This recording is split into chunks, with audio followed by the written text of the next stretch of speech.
Hello, my name is Dr. Lonnie Pope, and this is Ascending Ministries. I'm glad you joined us today. The title lesson is Heaven is Perfect Protection. The key verse is Revelation 22:10. And this is a very exciting lesson. And he said to me, do not seal up the words of the prophecy of this book, for the time is near. In America, we love America. We love living in America because America has great protection. We have the greatest military in the world. We have the greatest law enforcement in our states, in our counties, in our cities. America has the strongest military, let me say that one more time, in the world.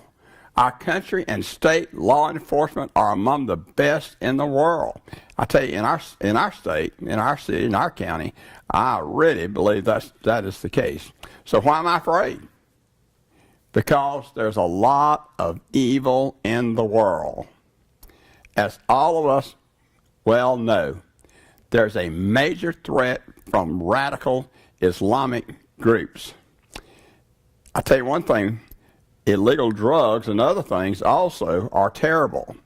Illegal drugs are becoming an epidemic in our world, as Mexican drug cartels are causing massive crimes in the southern region, especially of the United States. That's the bad news.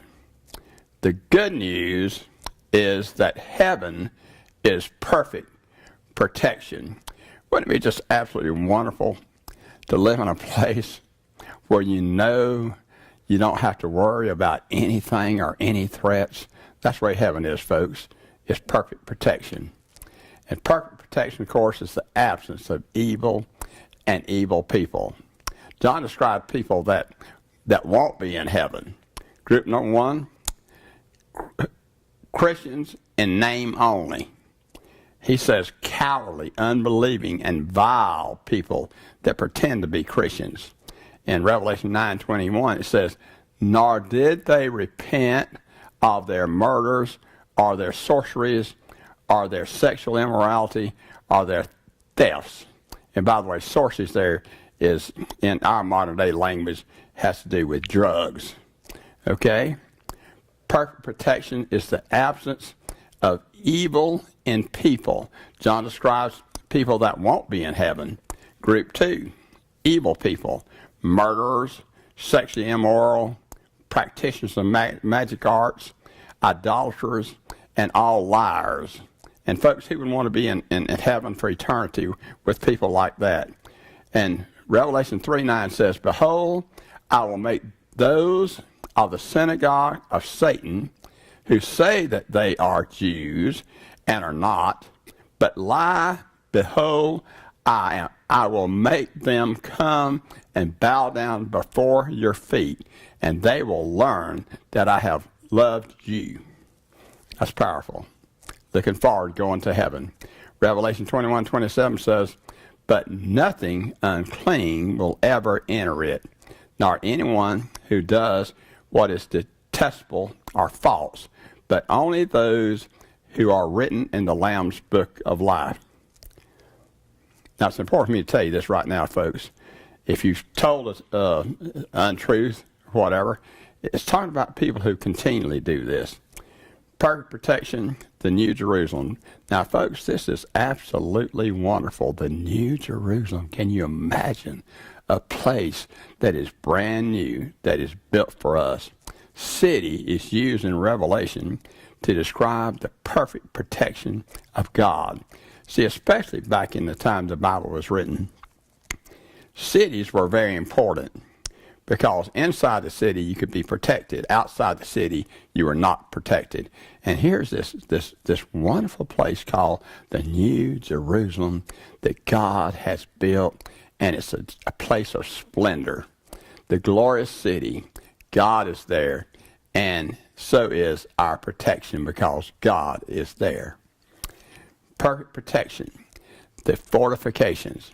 John wants to make sure that the readers, especially in his time, saw God's protection in the city. And of course, he describes it in the way he described it. They'll know, the readers then, and we'll know today, that the city has perfect protection. The New Jerusalem, my heart is overjoyed at the vision and imagery that are vividly described in Revelation about this magnificent place that is called the New Jerusalem. The glory of God, we see the workmanship of God in this great city, not made by human hands, but made by God himself. Now, you can imagine human beings, they can do wonderful things, but God can create anything he wants to, and this city is magnificent.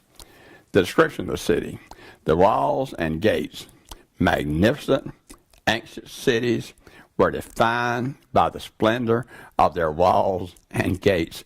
And what John is saying here is, look, man, if you think those are great, wait till you get to heaven.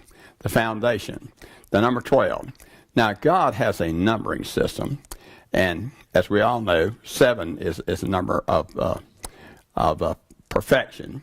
The number 12 is used to portray organizations and government, and he was talking about 12 in this part. This secure foundation was paid with both God's people of the Old Testament and New Testament saints. All his children will be unified in heaven. In other words, all the people see in the Old Testament, all the people see in the New Testament, and us that live today. The description of the city, its splendor, John cannot describe the splendor of this magnificent place that we call heaven. He cannot do it justice. It's beyond what he can describe. How do you describe the glory of heaven? Well, you really can't. Not in human terms, you can't. Do you want to go to heaven? Do you want to live forever?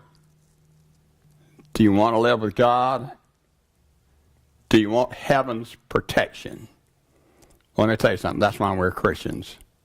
Because we get to go to heaven and live with God in a protected place forever and ever. If the answer to that question is yes, please visit our website at www.ascendingministries.com and click on the tab Plan of Salvation. There you can see how to be born again so that you may enter the kingdom of heaven and live with God and his people forever. In preparation for the next lesson, heaven is perfect protection. Read and meditate on Revelations 22, 1 through 5. And this is important. Thank you for all your continued support of Ascending Ministries. Please send your testimony and questions to support@ascendingministries.com. This is Lonnie Pope. Thank you very much. Of Calvary, my Savior.